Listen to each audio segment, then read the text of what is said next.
This video is on Abies fraseri, Fraser fir, or she balsam, in the Pinaceae, the pine family. The cone scale shape is flat, and the epithet fraseri comes from the botanist John Fraser, who this species is named after.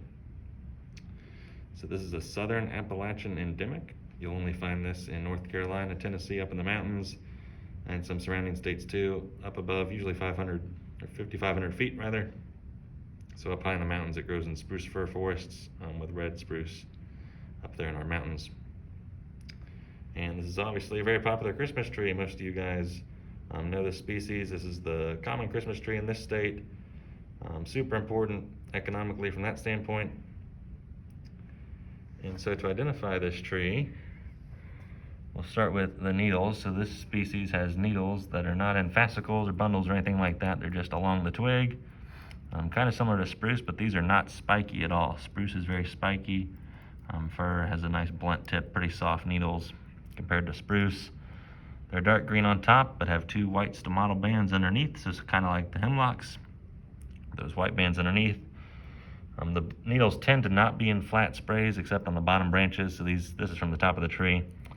It's just kind of all those needles bunched around the twig. But on the lower branches, they'll be flat two-rank sprays of needles. And if you break one needle off, it doesn't have the sterigmata like the spruce does. It's just kind of a little flat, kind of suckered disc-looking thing where it attaches to the twig.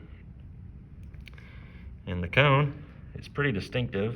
So they're born upright on the branches like deodar cedar, and just like deodar cedar, they're going to shatter while they're on the tree.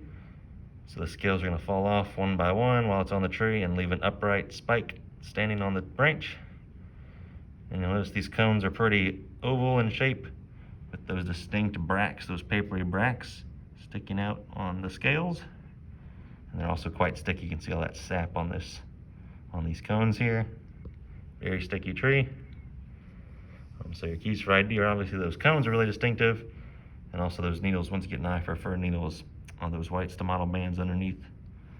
And then dark green on top, the dull tip, no sterigmata. That's Fraser fir.